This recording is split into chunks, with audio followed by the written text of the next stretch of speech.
survival games are becoming more intense and less forgiving. The upcoming lineup focuses on harsh systems, realistic mechanics, and environments that constantly work against you. Let's check out these upcoming games you can't miss in 2026 and 2027.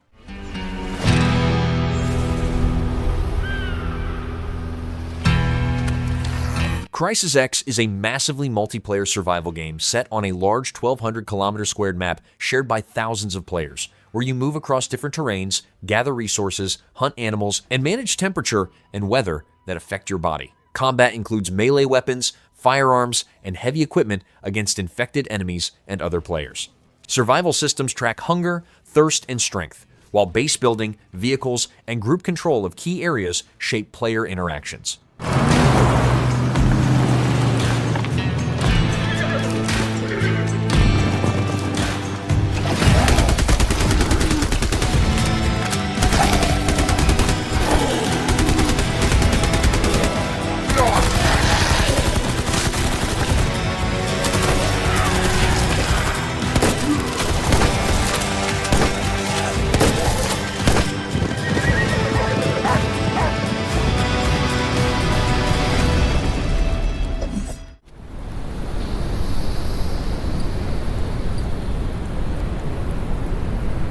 Polyaris is a first-person survival game set in the Arctic, where you play as an isolated explorer, managing cold exposure, clothing, hunger, and hydration while moving across snow and ice using skis and a boat. The game includes fishing, crafting, and a day-night cycle with changing weather that affects survival. Encounters with animals and hostile scavengers add danger, while scattered clues reveal events behind the empty region and guide your attempt to escape.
Either I'm drunk or the ice is dancing.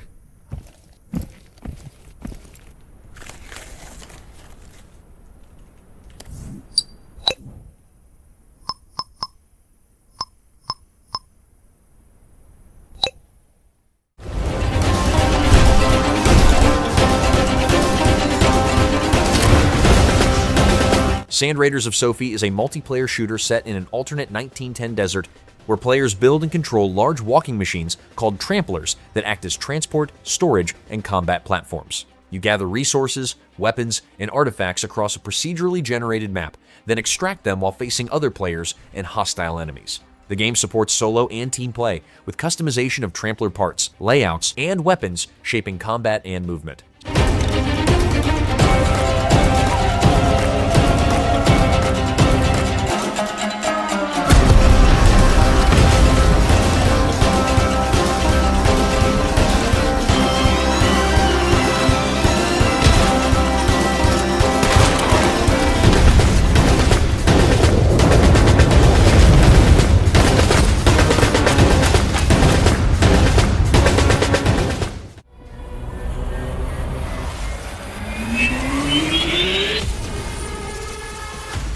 Soulmask is a survival crafting game set across large regions where players use a mysterious mask to control and lead tribesmen with unique skills. You recruit characters, assign roles, and create automated production systems for gathering, crafting, and building. The game includes base construction from simple shelters to large structures, along with combat using different masks and abilities. Managing workers, resources, and defenses, while expanding your settlement shapes progression and long-term play.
Deep Rock Galactic Rogue Core is a co-op first-person shooter for 1 to 4 players set in dangerous mining sites filled with alien enemies inside procedurally generated caves. Each mission begins with basic gear, and players gather upgrades, weapons, and abilities during the run, creating different builds every time. Team coordination, shared tools, and combined strategies are important as difficulty increases, while progression systems carry improvements between missions for long-term development.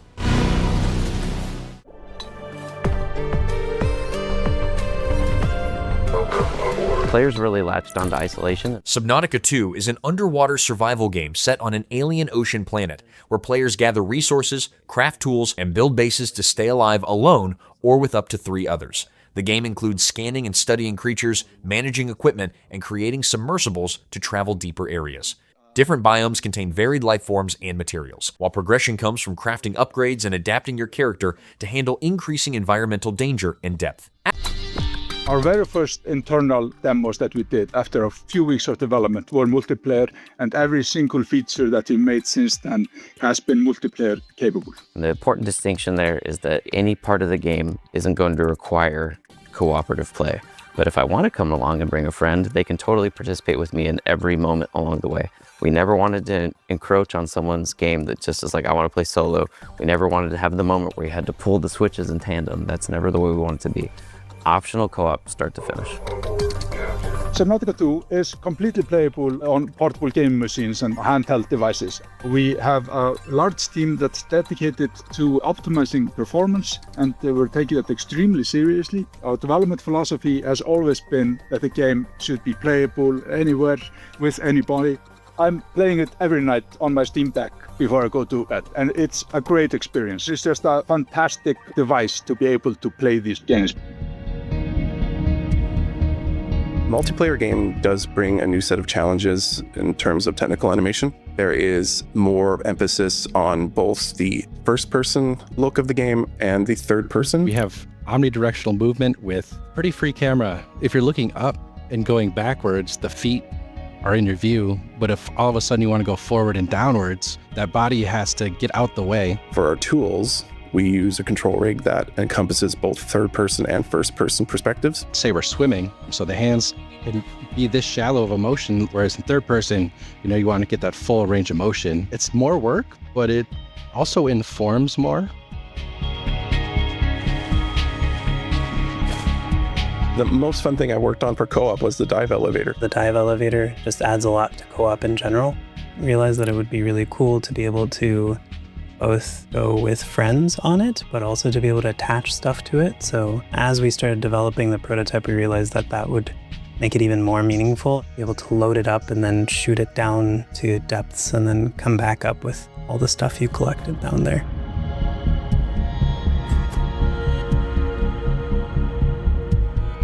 We decided to go for a system where it would be easy as possible for people to join each other in their games. You can either convert a single player game to multiplayer and continue from your single player game, or you can start a new multiplayer game. You can invite your friends via your normal platform friends list, or we have our own friends list where you can invite your cross-platform friends. It's really simple to jump into games with your friends. It's really simple to continue games with your friends or let them continue the game and for you to pick it up later. I think we managed to create a very seamless and easy experience that I hope the players are going to enjoy. Co-op is a really fun new thing that we can explore. I just enjoy seeing how different types of gameplay it opens up for. You can team up and split off and gather resources like, oh, I found this, help me gather, I don't have enough inventory, help me over here. I love messing with my friends, giving out responsibilities. I don't like to scan things, so I'm very happy that someone else will scan all the stuff for me in Subnautica 2. I think it's just really fun to find ways to break out work and just explore, and also to be scared together. Play one run completely solo and isolated and say, that was great. Now I can't wait to do it again with my friends. And that just seemed like a really logical fit for Subnautica 2. See the people on Earth again? Atmosfar is a survival game set across floating islands on an alien planet, where players travel using customizable flying crafts while managing resources and maintaining equipment. You gather scrap to build tools, fuel, and upgrades, and expand both small ships and a large mobile airbase that stores items and supports travel. The game includes solo and co-op play with changing weather, varied biomes, and creatures affecting movement, resource use, and overall survival. There is no other way.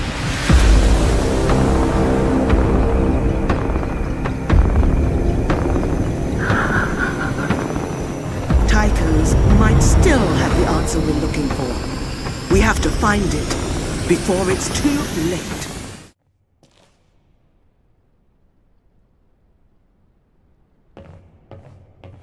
Industria 2 is a narrative first-person shooter where players control a woman trapped in a parallel dimension, moving through a mix of natural landscapes and machine-built structures while searching for a way home.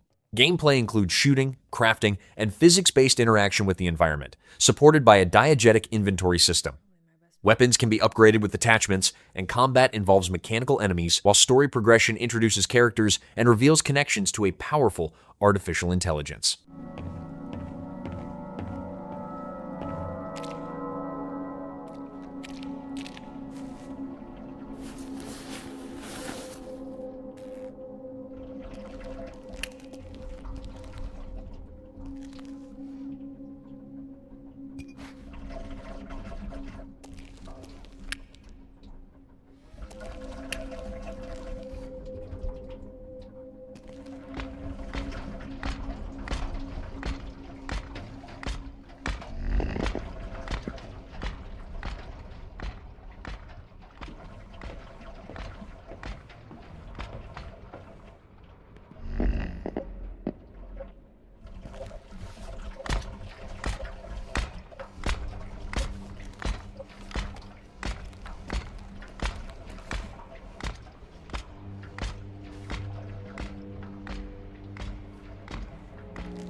Blackfrost: The Long Dark 2 is a survival game set in a frozen region where players manage cold, hunger, and limited resources after a global blackout disables technology.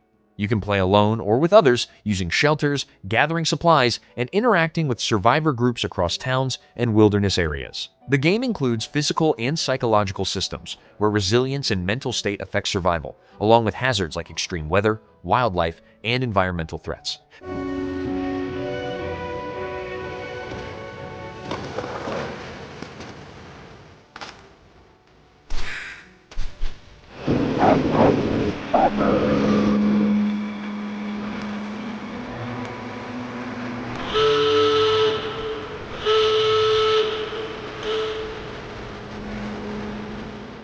To make the character that you make in the character creator look the same or as good. Bellwright is a medieval survival and building game where players gather resources, construct settlements, and recruit villagers to grow a rebellion against an opposing force. You manage workers, assign tasks, and develop towns with different structures and production systems. Combat uses directional mechanics with various weapons, while larger battles involve commanding groups and formations. Progression comes from expanding territory, improving skills, and strengthening both your settlement and army. In the editor, to create better characters not just for the player, but we also needed that tool in order to create unique story characters in the game as well. So we have hair, eyes, facial hair, body, skin tone. We'll certainly be improving the character creator when it comes to tattoos, skin tones, and scars.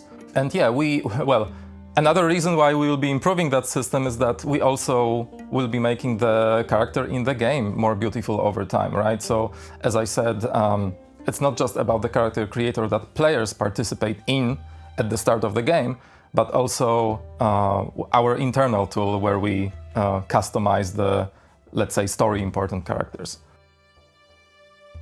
The one thing you can do, however, is the age slider, or like just customizing the age of your character, because it's closely tied to the story of Bellwright. So naturally we couldn't provide that. Of course we have that internally for the other characters, like NPCs that are in the game, but not for your playable character. You can have all sorts of body shapes or height of the character or whatever you want. And it won't affect gameplay, it won't affect combat. Everything stays the same, doesn't affect gameplay at all. Can you change the character after the game starts? Yes, you can do it at any given moment in your personal shack or any other personal housing structure, just at any given time. There is no limit to it. My favorite part about character creator, how the skin materials better reflect lighting right now, and there is all sorts of more level of detail basically in the on the skin and around the face, in the eye sockets, and you can see the depth basically. That's the character creator aspect that players will interact with, but from my perspective, I'm also very fond of how we internally improved all sorts of characteristics to characters' expression, like the new gestures, the improved eye blinking, facial expressions, lip syncing, all the stuff that characters do, not necessarily your character that you create, but the ones that we have created in the system itself. I'm really happy about how it came out. So what was the most challenging part about character creator? Basically underestimating how much work it would take to create something more sophisticated than what we had before, and we wanted to do it right from the get-go, create the whole system to create the characters that are in the game for NPCs, for story-related characters. Oftentimes it was, oh yeah, add one more slider for eyebrows, add one more slider for forehead shape, or forwards, backwards, or something like that. As you might have already noticed, we have improved quite a lot of graphics in the game, and from the artistic standpoints, a lot of things got improved. And we thought that we basically have to improve the whole package, not just one aspect of the game, like trees or the landscape or ground material or something like that. Just the characters also had to be improved in order to provide the full experience. We wanted to provide players with like immersive character creator, so they can, you know, like create any character that they want. So yeah, there's quite a lot of options, and bring out your dead. Bring out your dead.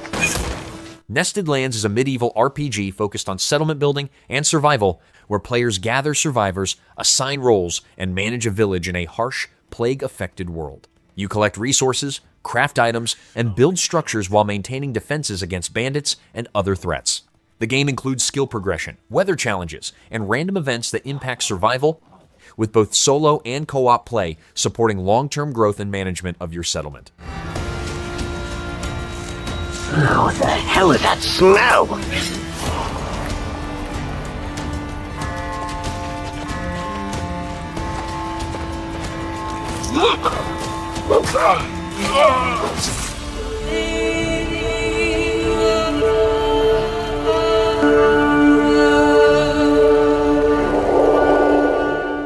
Report.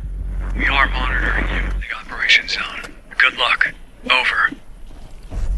Beautiful Light is a tactical first-person extraction shooter, where squads of 3 enter a hostile area, secure an artifact, and escape while facing other teams and dangerous anomalies. Each match includes multiple squads competing for the same objective, with death resulting in loss of carried gear. Players choose between operator roles with weapons and equipment, or controlling anomalies with unique abilities, while progression involves completing tasks, earning rewards, and improving skills for future raids.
Railborn is a survival game where players build and expand a train piece by piece while traveling across a world connected by branching tracks. You manage systems such as power, resource flow, and water distribution to keep the train running. The game includes farming rare plants, upgrading modules, and adapting the train to different environments. It supports solo and co-op play, with progression tied to expanding the train and maintaining its systems.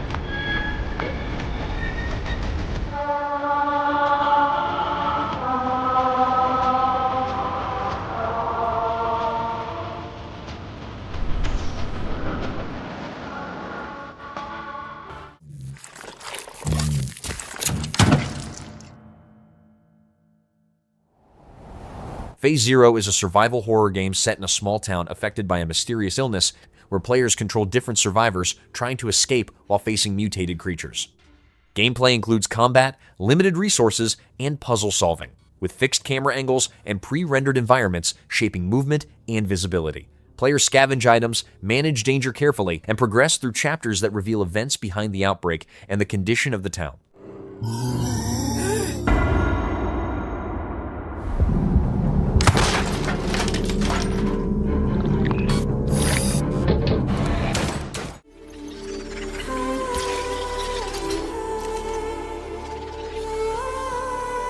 Light of Motiram is a survival crafting game set in a post-human world filled with robotic creatures, where players gather resources, build bases, and manage environmental risks across different regions. You can track, fight, and tame mechanimals, then use them for combat, transport, or tasks like gathering and farming. The game includes physics-based building, co-op play, and detailed survival systems such as weather effects, hazards, and interactions that directly impact how structures and actions behave.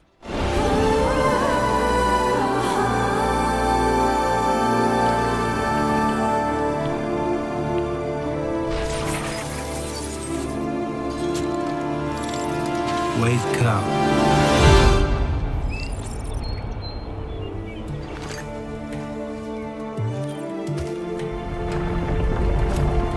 I call you forth, the fourth breath I grant you, to live in this world which spirals against time.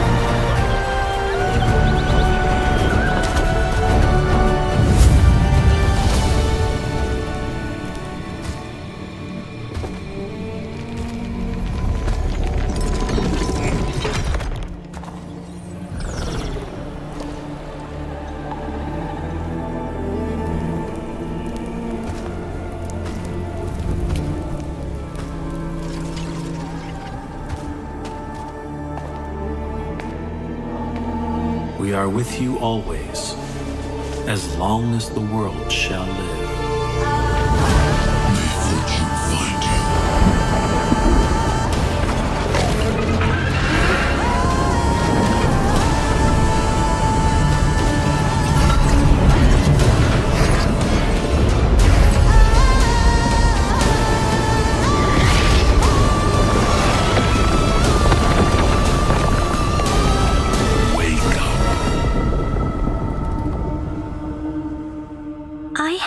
Dream where a god that blessed brought destruction. So why can't human beings kill God?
everyone, my name is Maciej Sulecki, I am the game director of the upcoming Frostpunk 1886.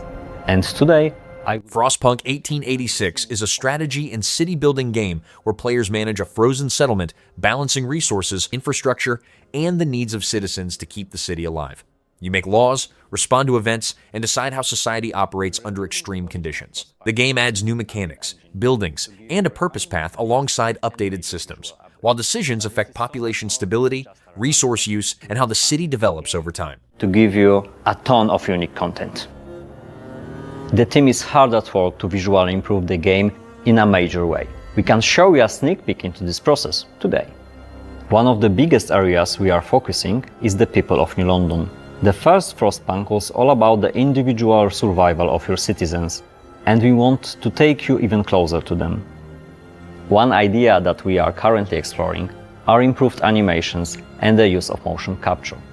This will let us show you more expressive behaviors and as such gives more personality to the citizens. We are upgrading the lighting system to enhance the city's atmosphere and highlight the harsh frozen feel of the Frostland. We're also upgrading building textures to give New London a more grounded feel and players a more immersive experience. Keep in mind that we are still about 2 years ahead of the release, so everything you are seeing here is early in the development. And there's much more we'll be showing you in the future updates, so stay tuned. Be sure to wishlist the game and see you back where it's all began in New London 1880.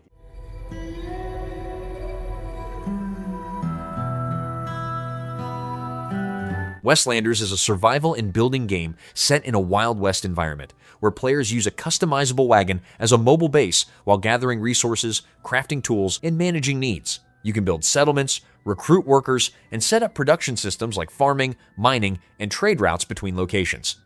The game includes combat against bandits and wildlife, along with environmental dangers, while progression comes from expanding settlements, improving technology, and managing a growing network.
Middle Ages Peasants and Knights is a survival game set in a 14th century inspired environment, where players gather resources, craft items using historical methods, and manage needs through a realistic inventory system with weight limits. You can farm, raise animals, and trade goods, or focus on combat and movement across the land.